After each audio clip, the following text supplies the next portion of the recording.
Guys, ang topic ay tungkol sa paano mag-umpisa ng merchandise business. Kasi tinanong ito sa akin ng isang may nag-message sa akin kung paano ba mag-umpisa ng merchandise business. Kasi siguro gusto niya ng dito sa Pilipinas kasi nagtatrabaho siya sa ibang bansa. Kaya tinatanong niya kung paano ba mag-umpisa ng merchandise business.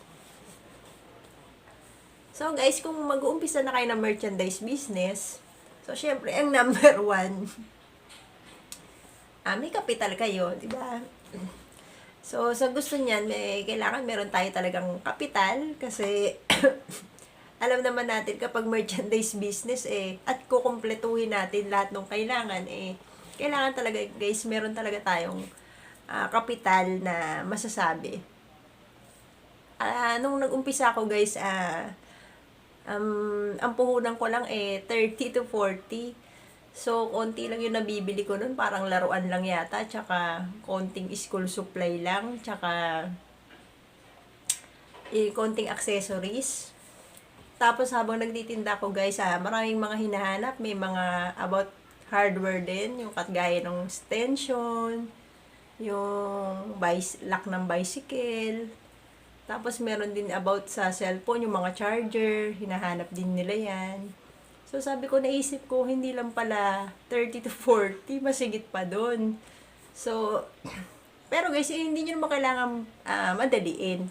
So, kung ano lang muna yung perang kapital na hawak nyo, pag nag-uumpisa kayo, konti-kontian nyo lang muna para maraming items kayong mabili. Tsaka, habang nagtitinda kayo guys, pakiramdaman nyo kung ano yung mga hinahanap sa lugar na yun. Kung nakahanap na kayo ng pwesto guys pakiramdaman nyo yung daloy ng tao kung ano yung palaging hinahanap. Kasi doon kayo matututo guys Makikita nyo kung ano yung palaging fast moving or hindi. Kasi meron naman guys na maaring ngayon fast moving, sa susunod na mga iba na naman, hindi na yun fast moving. Kasi naranasan ko nga yan guys, may mga items ako na akala ko magmumove pa. Pero nung mga sumunod na nag-iba na naman ang panahon, hindi na yun gumikilos, hindi na gumagalaw, so na-stuck lang sa akin. So, kailangan matalas ang pakiramdam natin. Naisip ko talaga na wag nating masyadong dadamihan pag di pa tayo sigurado dun sa items na yun. Para hindi rin naman ma-stuck yung puhunan natin. Konti-konti lang muna guys, pakiramdaman lang muna. So, yun muna guys ang una nyong isipin. So, ito muna at syempre kung may kapital ka na guys, number one nga, syempre ang pangalawa mong hahanapin yung pwesto na mapipili mo. Kung maganda kung sa bahay, yung bahay nyo malapit sa palengke, harapan, hindi nyo na kailangan guys na kumuha ng pwesto. Doon na lang kayo sa harap ng bahay nyo para walang bayad yung pwesto. Kung tingin nyo guys, maganda yung pwesto nung lugar o yung bahay nyo, mas maganda para hindi na kayo magbabayad ng pwesto. Ang intindihin nyo na lang guys, syempre yung business permit. Kasi may business permit pa Pero kung wala guys, alanganin yung lugar nyo, looban, so hindi yun magandang tayuan ng business kasi nakatago. Kasi kailangan guys, nakikita ng tao So, kailangan hanap kayo ng market, ng palengke. O yung lugar guys na daanan ng tao para yung mga paninda na itatayo nyo, ilalagay nyo dyan, may potential na mabili. Kung maari highway, daanan ng tao. Or sa market. Pero ngayon guys, alam ko mahirap maghanap ngayon ng mga market or ng mga Pero alam ko kung gusto niyo talaga yan guys, makakahanap at makakahanap kayo. Kasi ako guys, nahirapan din ako maghanap ng una. Akala ko nga guys, hindi na ako makakapagtinda uli kasi nga ang hirap makahanap. Tsaka problema ko nga nun guys, ang liit ng kapital ko. Tapos syempre, tinitingnan ko rin yung babayad ko sa pwesto kasi ang mamahal ng bayad ngayon sa pwesto. So, talagang siguro para sa akin talaga, yung hipag ko, hindi niya, may pwesto siya pero hindi niya nga maituloy-tuloy kasi nga, prutas siya, pero hindi niya matuloy yun kasi nga, mahina sa kanya yung prutas, so binigay niya muna sa akin yung pwesto na yun. So, ako naman, merchandise nga ang gusto ko ilagay, kaya yun, harapan naman siya, tabi rin ng palengke, kaya kinuha ko, tsaka, hindi masyadong mabigat yung bayad sa pwesto. Nasa mga 5K lang ako. Kasi yung iba guys, sobrang laki talaga. Meron pa nga yung sa harapan ko, mas malaki naman sa akin yun. Sa akin, maliit lang kasi yung pwesto ko Kung nakikita nyo yung video ko na pag pinapakita ko sa yung pag nagtatapos na ako, ganun lang siya kaliit, guys. Mukha lang siyang malaki kasi malapad, pero sa loob, as in, parang isang hakbang lang ang laki niya. O dalawang hakbang lang yung laki sa loob. So, hindi siya ganun kalawak, hindi siya ganun kadaming pwede mong ilagay. So, maganda lang ako guys mag-ayos at mag-arrange, kaya mukha lang siyang malaki at mukhang maraming laman. Pero sa totoo guys, maliit lang siya talaga sa loob. Konti lang yung capacity niya, nasa pag-aayos mo na lang talaga. So, yun nga guys, mahal ang mga pwesto. So, yun, kailangan yung pwesto na mahanap natin, huwag masyadong mahal. Pero kung talagang gusto niyo yan guys, pero kasi guys, may nakita na rin naman ako na dun nga sa harapan namin, nasa 21K sila eh. Hindi naman ganong malapad kagaya sa akin, pero malawang naman ang loob. Marami silang nai-stock na paninda.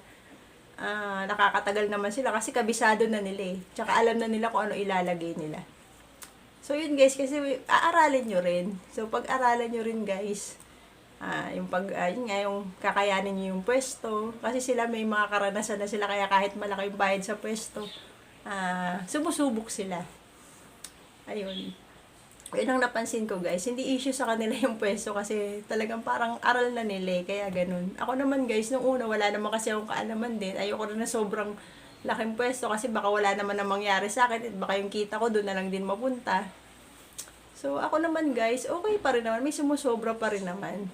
Kasi hindi naman ganun kalakihan yung badabayad ko. Kaya yun nga guys, alalay ka sa mga pag nauubos na yung paninda mo, dapat lagi mong agapan, lagay mo ng lagayan para may kita ka lagi. Kasi nga, syempre, magbabayad ka ng pwesto at hindi lang yun, syempre, gusto mong kumita ka at may sumobra pa dun para mayroon naman mangyari sa atin. Hindi yung puro tinda lang tayo ng tinda, pambayad lang sa pwesto. So, yun nga guys, ang mga kailangan yung anuhin, no? Kung gusto nyo niya lang merchandise, yung merchandise naman guys, yan, pag nandyan na kayo, pakiramdam naman yun guys, may nahanap na kayong pwesto. So, magtatanong ang mga tao, ano yung palaging hinahanap.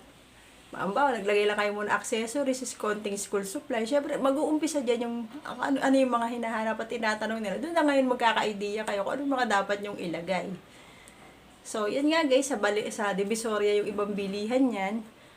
Ako naman guys, sa Shopee, di ba pinishare ko sa inyo? Sa Shopee, pag wala akong time pumunta ng Divisoria at may nakita akong may kikitain pa rin naman ako, order na ako agad sa Shopee kasi hindi na ako mahihirapan pa na maghanap sa Divisoria kung saan-saan pa. Total, hindi ko rin naman kabisado lahat kung saan nabibili doon yung mga hinahanap ng tao. Sa Shopee ko pa nga nahanap kaya ako nakakapagbigay nun ayoko naman mag-ikot na sobrang nahilo na ako kung saan-saan ko pa yun hahanapin. Tapos magko-commute lang ako guys, wala naman akong sasakyan. Kaya nga, lagi nyo nakikita sa Shopee ako dadalas umaasa yung kasi nga merchandise naman ako, hindi naman ako kagaya nung sari-sari store. So, ayun nga guys, kaya, tapos may nabibilan lang ako malapit dito sa amin. May nagturo lang din sa akin nun, na doon nga bumili ng school supply. So, may motor naman ako, minumotor ko na lang siya guys. Marunong naman ako kasi magmotor, kaya sinasakay ko na lang sa motor yung mga ibang school supply. Tapos yung mga laruan naman guys, na nakikita nyo, may malapit din dito na nabibilan. Ayun nga guys, medyo mahal siya. Pero maganda nga naman kasi yung quality niya. Hindi kagaya nung nabibili na mumurahin sa Divisoria na ang pangit ng pagka-plastic niya guys Sobrang mura nga niya pero madali siyang masira, madaling maano. Pero yun medyo mahal pero maganda yung quality niya. Dito na lang din ako kaysa palayo pa ako. Yun na lang din binibili ko guys. Yun nga guys, yun lang ano ko sa inyo guys. Tapos syempre guys, pag nakahanap na kayo ng pwesto at meron na nabuo nyo na yung mga item ng paninda, syempre guys, ang susunod naman yan, yung business permit. Kasi hanapin ng munisipyo, may umiikot once a year, hanapan kayo ng business permit. So, ihanda nyo na rin guys yung pangbayad sa business permit. Kung nag-uumpisa pa kayo, maliit pa lang naman yan Ayun nga guys, kung magbe-business permit, huwag nyo munang damihan kasi pipicturean nyo yan. I-estimate din kung magkano yung babayaran nyo. So, kung nag-uumpisa pa lang kayo guys, huwag nyo munang picture ng marami kasi magiging mahal din yung business permit nyo. So, kontian nyo lang muna kasi nag-uumpisa pa lang kayo. Saka nyo picturean guys. Kasi hingin yung picture ng munisipyo nyan dun sa business, para dun sa business permit. So, ganun guys magka-merchandise. Kagaya nga niya, mas maganda nga sana guys kung tapat na lang ng bahay natin para wala nang bayad sa upa. So, yung kita mo, sa'yo na lang. Yung business permit na lang iintindihin mo, kuryente. Eh, yung akin guys, may bayad. Pero, kaya ko naman yun. Kasi 5K lang naman. Divide mo lang naman sa 30, parang nasa 200 a day lang naman yun. Nakakaya ko naman guys, kahit sa awa ni God. Pero kailangan natin magsipag at pumasok araw-araw. Kasi kung hindi, baka pambayad lang sa peso, wala nang sumobra. Parang binuhay lang natin yung pwesto. So, yun guys. Sabi nga nung iba, may nag-comment, bakit daw ang taas ko rin magpatubo? Kasi, alam nyo guys, may bayad yung pwesto natin. Tapos guys, yung mga items, hindi yan araw-araw mabili.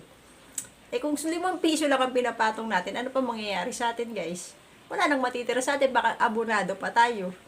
So, kaya nga tayo nagtitinda guys, para may mangyari sa atin. So, kasi kinukwenta rin natin, walang tigil, may kita tayo o wala, magbabayad ka ng pwesto. So, saan natin kukunin yun? Kaya, kailangan natin patungan ng ganun. Yung mga paninda na may potential na pwede nating mabenta ng ganun. So, ganun guys ang maging negosyante. Hindi naman sa tayo nagiging ganid or what. May mga binabayaran tayo guys na ano. So, saan natin kukunin yung pagmahina? Abono tayo. O, wala nangyayari sa atin. Kaya nga guys, may mga item talaga guys na kailangan mahal talaga. Pero yung alam naman ng tao na sakto lang naman. Pero kasi may nabibili tayong sobrang baba lang na pwede naman natin mabenta ng ganun. So, doon tayo babawi. Diba? Kaya nga tayo nagnenegosyo para may kumita tayo. Diba? Hindi lang yung pwesto yung binuhay natin. Kundi may mangyari rin sa pinaghihirapan natin. So guys, nung topic na to ay para nga din dun sa pagsagot ko, dun sa tanong sa akin na paano ba magka-merchandise business. So kung hindi pa to nasagot yung buong ano niya, ito kasi lang muna yung nalalaman ko para magkaroon siya ng idea kung paano ba mag-business. Itanong niya na lang uli dun sa comment section kung mayroon pa siyang tanong. Kaya ako ginawa tong video na to. So may papakita pa rin akong mga binili ko na laruan na i-add ko dun. So, hintayin nyo na lang guys. Kuya, cash in ka, no? Ha? Cash in ba siya? Oo, papadali. Magkano kuya? Ano lang, wag. Paano ba ano dito? Puta, pinaano ko lang ng bag. Tao, ambar ka agad, no? Pre, paano ba pag-open? Ay, Pag-open, andyan, itinix nga eh. Hindi ko matandaan. ay hindi nyo ma-unlock. Oo, yun.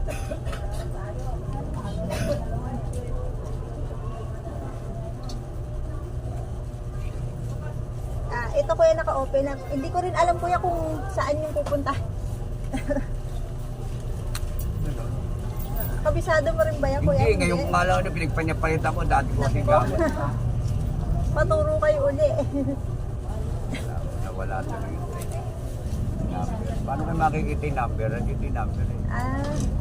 Kailangan mapunta kayo dun sa mga messages. Namatay.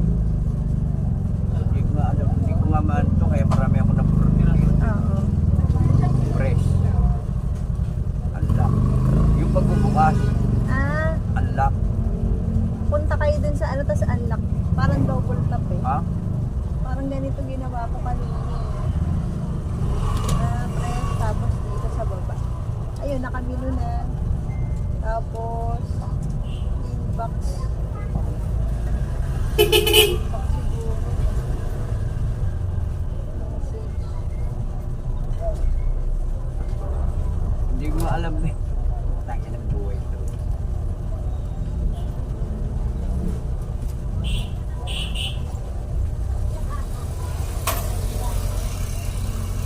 Tinex eh, kaso ngayon ko lang na nga. Kasi ang gamit ko, ito yung puti eh. Putang na, pinapalitan ko at hindi ko mabasa eh. Hindi ko na mababasa eh. Yung dati kong, yung mga gamit ko cellphone sa mga tao ko, pinagbabawi ko na.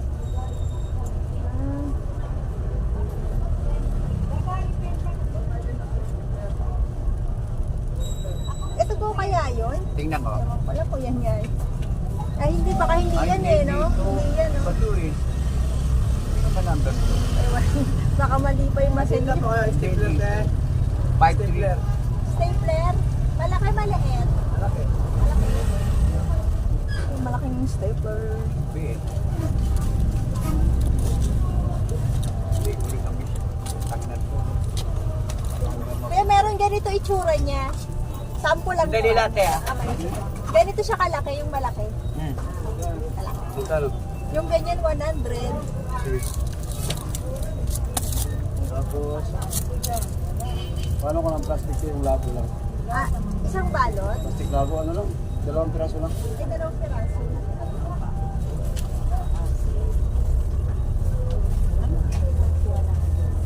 Pabili na rin yung PTL pin kung meron ka. Marker. Ito kuya, okay na to.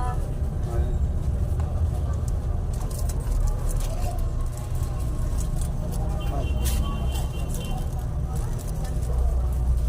Oo, band paper na lang kaya. Ano ba? Band paper na lang. Ay, hindi na to. Sige, band paper na lang. Bad paper. Oo, 2 piraso din.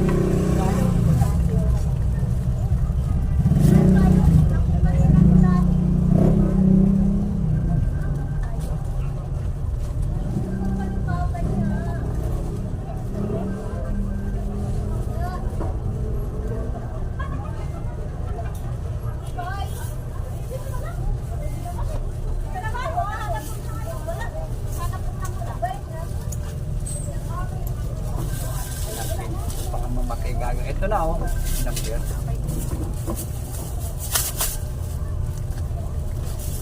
May bala na to, te? Ang bala niya kuya yung ano, yung ganito kalaki. 50 isang box. Ito meron na, wala pa. Wala pa yan. Stapler lang yan. Uy, kailangan may bala. Kasi kailangan ko na. Tingi lang ba kailangan kuya? Hindi isang box. Sige lang eh, para sa band paper lang. Ipasa ko dun sa fiscal. Ah, Mga ganun lang ba? Kung masyadong malaki ata to, o o maliit lang yata, pwede na eh. Oo. No? Maliit lang. Pang ano lang pala, isang gamit lang yata eh, no? opo. Eh, maliit na lang. Kaya ano ko lang, pag-isipin ko lang. Kung mahirap ang hiram-hiram eh. Kaya tayo mahiraman yan. Ito kuya, 50 lang yung maliit. Tapos yung bala niyan, 10 lang. May bala na to. Oo, Wala pa. samahan mo na ng Yun bala. na. Langanin na oras ko, baka sirado na ngayon. Ano ka po, 5 yun, naabot pa. Magkano lahat? 70.